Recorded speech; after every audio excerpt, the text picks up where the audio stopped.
Oke, halo anak-anak. Hari ini Bu Jara akan menjelaskan tentang apa yang sudah kalian pelajari kemarin ya. Hari ini kita akan bahas tentang hukum kolom ya. Jadi hukum kolom itu mengatur interaksi antara muatan listrik, antar dua muatan listrik ya. Jadi muatan listrik seperti yang sudah kalian pelajari di sini, ini kan ada muatan positif, ada muatan negatif, dan ada muatan netral atau muatan nol gitu ya. Nah, ini susunannya juga kan kalian sudah pelajari waktu itu. Kemudian hari ini yang akan bicara bahas adalah tentang interaksinya. Jadi bagaimana muatan positif itu berinteraksi dengan muatan negatif. Ya, di sini kita bisa lihat jika muatan dia itu berlawanan atau beda muatannya, maka muatan itu akan saling tarik-menarik ya.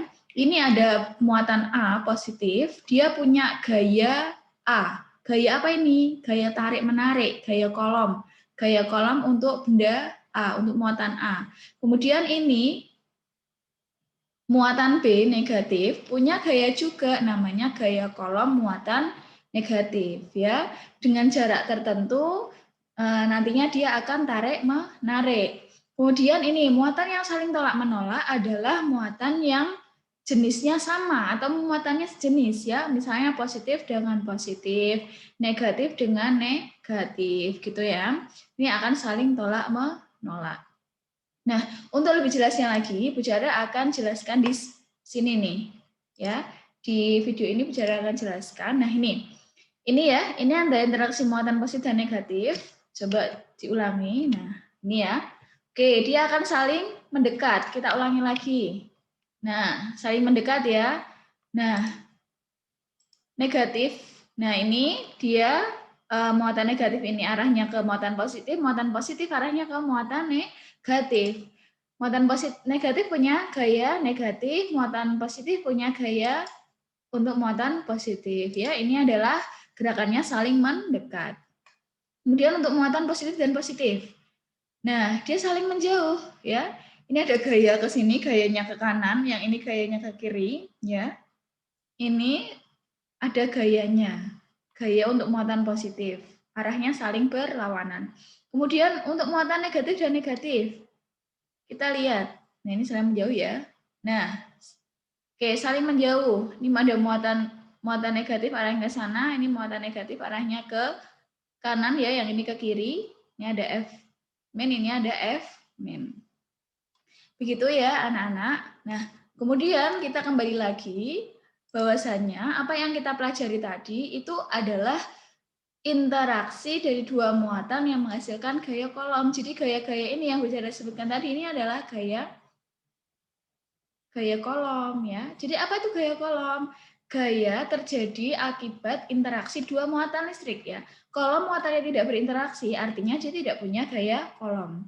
Kemudian semakin besar jarak antar muatan, maka gayanya semakin kecil ya. Jadi jika dia semakin jauh, maka gaya interaksinya akan semakin kecil. Sama ketika kalian punya hubungan dengan seseorang, semakin jauh jaraknya, maka gayanya akan semakin kecil ya. Jadi rentan terhadap apa namanya? Rentan terhadap komunikasinya kan semakin jauh. Jadi rentan terhadap perpisahan ya. Jadi supaya hubungan itu tetap lancar, supaya interaksinya tetap ada gitu kan. Nah, berarti harus ada komunikasi itu kalau dalam kehidupan gitu ya. Nah, kembali ke muatan listrik ke gaya kolom. Jadi syarat terjadinya gaya kolom adalah ukuran benda jauh lebih kecil dibandingkan jarak antar benda. Jadi ukurannya itu sangat kecil dibandingkan jarak antarnya. Jadi bukan jaraknya yang besar, tapi ukurannya yang kecil. Ukuran bendanya muatan itu kan sangat kecil ya. Ukuran muatannya itu harus sangat kecil dibandingkan jarak antar bendanya. Itu baru nanti terjadi gaya kolom. Gitu ya. Jadi kalau kalian mendekatkan sebuah benda yang ukurannya besar atau makroskopik, itu tidak akan terlihat gaya kolomnya. Gitu ya. Nah jadi ini ada ada dua muatan positif negatif, dia saling berinteraksi. Gaya A ini ya, ke arah B, gaya B ke arah A. Ya kan? Nah, ini terpisah jarak tertentu. Nah, kemudian Untuk hukum kolom itu dirumuskan secara matematis. Ki A adalah muatan benda A dikali Ki B, muatan benda B dikali jaraknya. Ya, jadi di sini ada F AB FBA ya. Gaya muatan A terhadap muatan B atau gaya interaksi antar keduanya. Untuk konstantanya sudah ada ya, 9 kali 10 pangkat 9. Nah, kemudian di sini kita akan ke contoh soal. Ini ya contohnya. Nah, ini contoh 1. Dua muatan titik yang sejenis sama besar, yaitu 10 pangkat min 2 kolom, berinteraksi pada jarak 10 cm satu dari yang lain. Bagaimana interaksi muatan tersebut? Gambarkan diagram gayanya. Hitung nilai gaya kolom. Ya, kita jawab dulu pertanyaan nomor 1. Nah, ini kita gambarkan karena kan mintanya kan digambar diagram gayanya. Kita gambarkan, ini kan muatannya sejenis ya. Muatan sejenis. Kalian boleh milih positif-positif atau negatif-negatif. Silahkan. Yang penting muatannya sejenis, ya. Positif dengan positif atau negatif dengan negatif. Bu Chandra ini milih yang positif dengan positif. Kalian boleh milih yang negatif dengan negatif. Yang penting sejenis. Ini terpisah pada jarak 10 cm ya. Ini ada FAB arahnya ke sana, ini FBA ya. Kenapa kok gayanya ke kanan dan ke kiri? Karena muatannya sejenis. Dia tolak menolak ya. Interaksi muatan tersebut adalah tolak menolak karena sejenis ya. Kalau ini plus, ini negatif, berarti panahnya masuk semua. Kalau positif positif atau negatif negatif, panahnya keluar semua. Paham ya?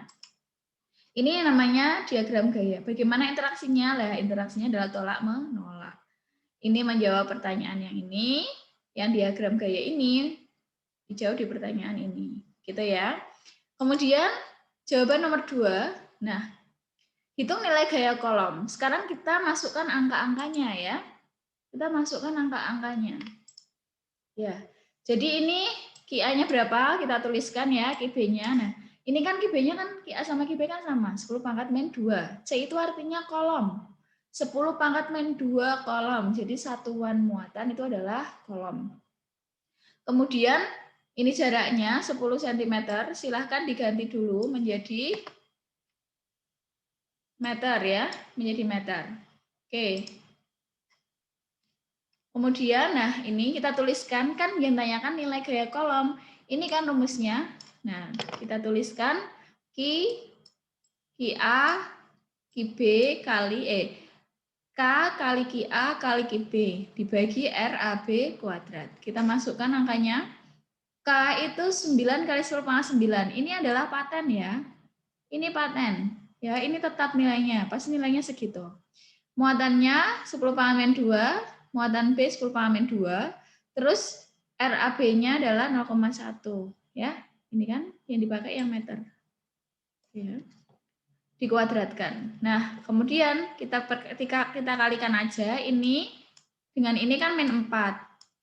9 min 4 berarti kan pangkatnya 5 ya. Tinggal jumlahkan aja pangkatnya ini.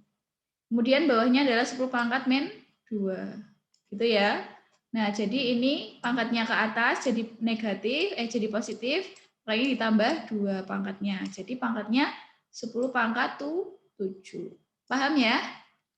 Oke, kalau sudah kita lanjut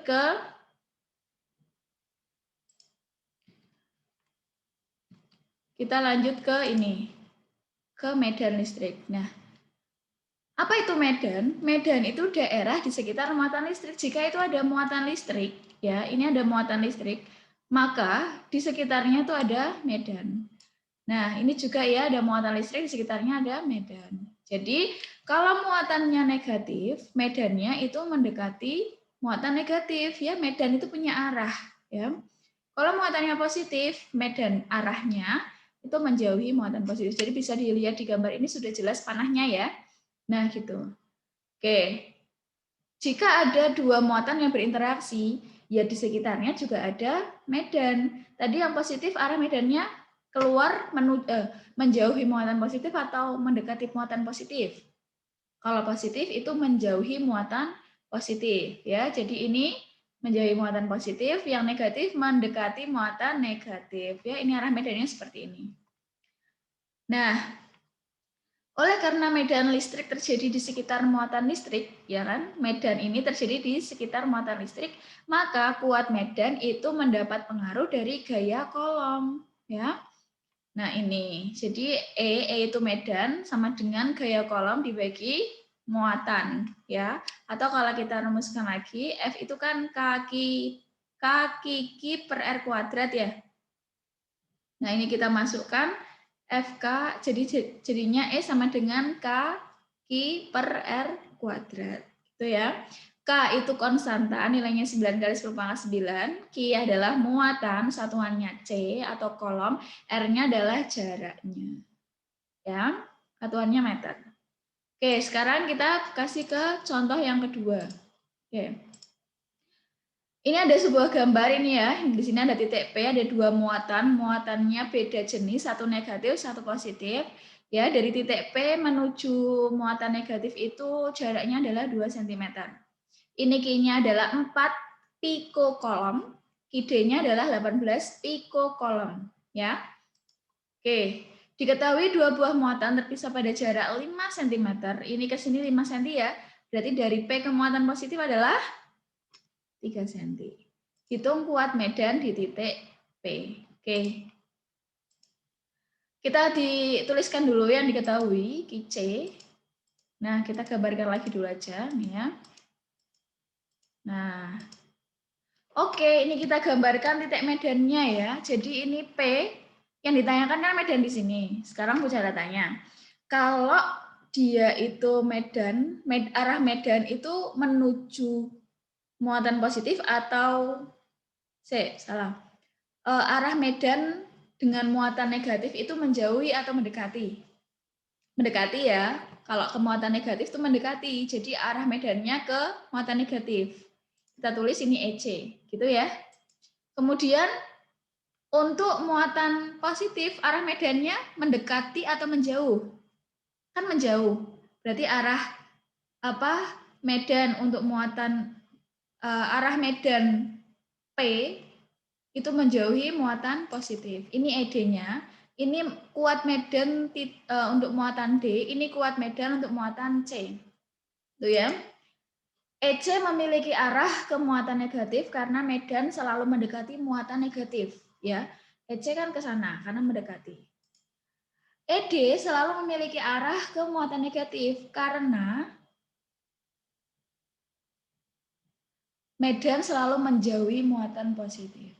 Ya, ED arahnya ke muatan negatif juga karena dia prinsipnya menjauhi muatan positif, gitu ya. Oke ya. Nih. Ini yang satu ke muatan negatif. Ini ya, mendekati, ini menjauh. Tuh. Oke, next.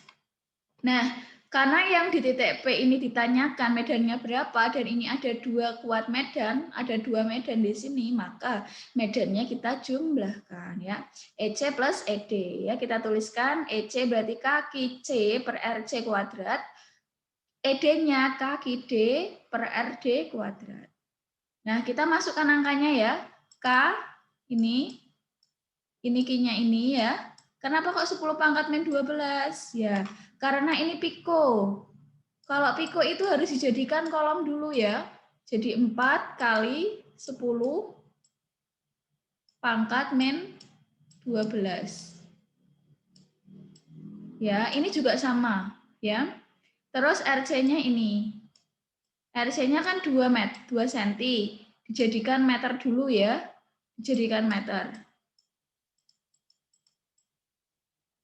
Nah, kan ini. Terus K ini Q-D-nya, ya kan? Kemudian ini RD-nya, ya. Nah, jadi kalian masukkan angkanya ya sesuai dengan rumusnya ini. Jangan lupa ini diubah jadi meter. Piko kolom diubah jadi kolom, ya. Oke, next. Nah, ini kita hitung dulu sendiri-sendiri ya. Sini berapa? Sini yang 36 kali 10 pangkat min 3. Kenapa min 3? Ini kan 9 dikurangi 12. Hasilnya kan min 3 ya. Nah, yang di bawah jadi min 4 karena ini nolnya 2 dikuadratkan. Kemudian ini juga sama yang sebelah sini ya. Ya. Oke, sekarang tinggal kita hitung. Ini kita bagi 4, ini kita bagi 9. Hasilnya ini ya, hasilnya ini hasilnya ini. Oke, pangkatnya 10 pangkatnya, 10 pangkatnya tinggal naik, jadinya kan plus 1. Yang ini min 4 tinggal naik kan jadinya plus 4. Jadinya tinggal min 3 plus 4, berarti kan 1. Nah, tinggal dijumlahkan, ini kan berarti 90 ditambah 180 ya. Hasilnya 270 Newton per kolom. N per C. Newton per kolom. Gitu ya, anak-anak ya. Ya, oke. Hanya ini yang Bu Chandra ingin jelaskan, ingin perjelas kepada kalian tentang materi interaksi muatan. Ya, semoga apa yang Bu Chandra sudah jelaskan kepada kalian ini bisa memberikan penjelasan yang sejelas-jelasnya kepada kalian dan kalian bisa memahami materinya. Oke, setelah ini silahkan kerjakan latihan soalnya ya. Silahkan kerjakan latihan soalnya, akan bisa dasar di kolom tugas kelas. Oke, sampai jumpa di lain materi. Bye-bye.